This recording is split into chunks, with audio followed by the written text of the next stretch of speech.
Ndodhemi në fshatin Baran të komunës Pejës, që është pjesë e Lugut të Baranit, lokacion ky që ka një histori të dhimbshme dhe të lavdishme të rezistencës shqiptare.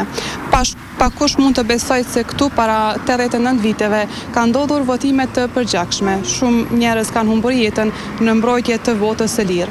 Për të na folur më shumë për këtë ngjarje të rëndësishme historike, kemi këtu një njohës të kësaj ngjarje, që është zoti Ibrahim Krasniqi. Zoti Krasniqi, përshëndetje. Përshëndetje, ju faleminderit për ftesën. Pra, si thatë edhe ju, gjendemi në fshatin Baraniul, mu në vendin ku në vitin në nëndorë të vitit 1936 janë bajt votimet e para për kryetar komunën e Baran.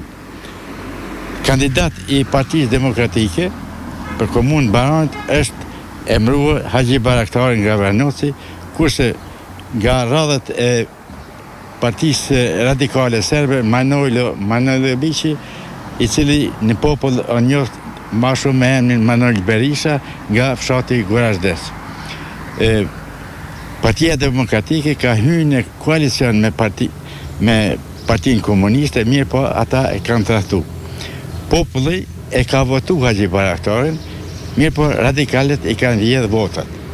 Dhe në mramje, kur jenë marrë rezultatet, dhe se ka fituar Partia Radikale Serbe me Manojlo Biçin.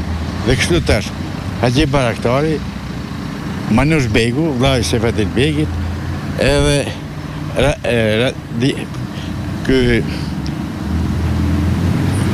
kryetari i Partisë Demokratike për Pej, Jović, shkun të avokati Radivoj Zonish dhe i dhanë të 8 deklarate se si kanë shku votimet. Radivoj Zonishi i merr këto 3 deklarata dhe shkon në Dubrovnik. Në atë kohë Dubrovniki ka qenë qendër e Ballkanit për ankesa. Dhe gjyqi i Dubrovnikut bën vendim që i zhvlerëson këto votime dhe cakton datën për mbajtjen e tyne. Kështu që caktohet me 21 shkurt 1937, që ishte ditë e diell dhe një dita e Kurban Bayramit. Dhe rapsodi këndon Hajmedet për Lug Baranit, ku kanë met pa fal Bayramin, të votua për Manojlin e Bayraktarit.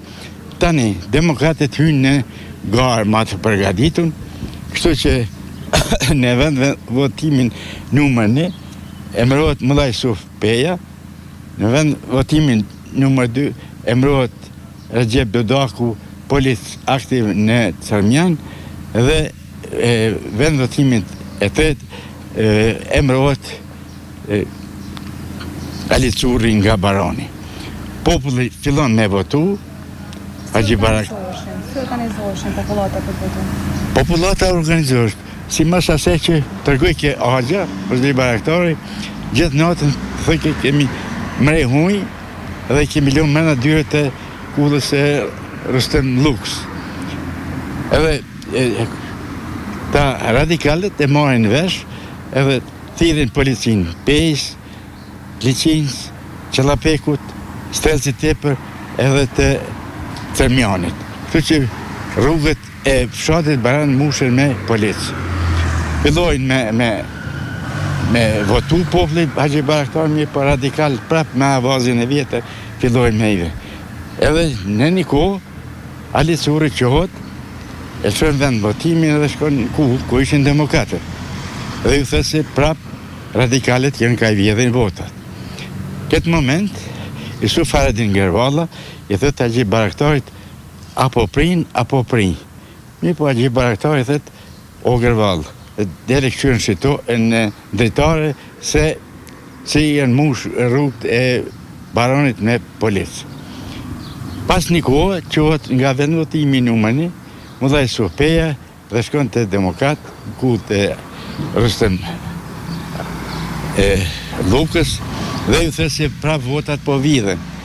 Këtë moment, prap Yusuf Faradin Gervalla insiston që të Haxhi Bayraktari të prinë. Haxhi Bayraktari qohet në kom dhe fillon me etë. Në atë moment, gjalli Haxhit, Haxhi Bayraktari thëtë Haxhi ullu, se kjo punë nuk ka bëhet për ty. Dhe ti përsa dalish në rrugë, ty kanë me të vra. Dhe kështu që demokratëve ju ka pri atë baraktarin hinë vend votim dhe një polic ja drejton revolën atë baraktarit dhe në këtë rast Jusuf Haradin Gervalla me 7 grut i bie në dorë policit dhe arma i bie poshtë. Kurse një polic tjetër tash që në pushën e gati kishtë bu bajonetën, i mshon me bajonet në bark, ja shqynë barkën, i dalin zorë dhe fillon me piku gjakt. Tani, bëhet një të lovi, e marrën Jusuf Haradin Gervallën me që në kull të Rëstëm Luks, se s'kan pas mundësi me që me shëru diku në pej, edhe kur populli e sheh që Jusuf Haradin Gervalla o ka pikon gjak, e mësyn vend votimin, tani polic shtinë. Këto votime kanë vdekur 6 persona, kurse 17 persona janë plagosur. Cili është mesazhi i këtyre votimeve? Të plagosur, të vrarët kanë qëndru 33 net, derisa janë ardhur ata të mjekësisë ligjore prej Beogradit, edhe në fund popullin tonë kanë luajtur fajtor. Mesazhi im është kur në atë kohë, para 90 vitesh, populli shqiptar e ka mbrojt votën e vetë, që është shumë e çmueshme, edhe tash populli Kosovës duhet ta mbrojë votën e vetë. Faleminderit shumë për kohën dhe këto informacione. Studio kaq nga kjo lidhje direkte nga Vranoci, ku dikur liria dhe e drejta e votës kanë paguar një çmim shumë të shtrenjtë.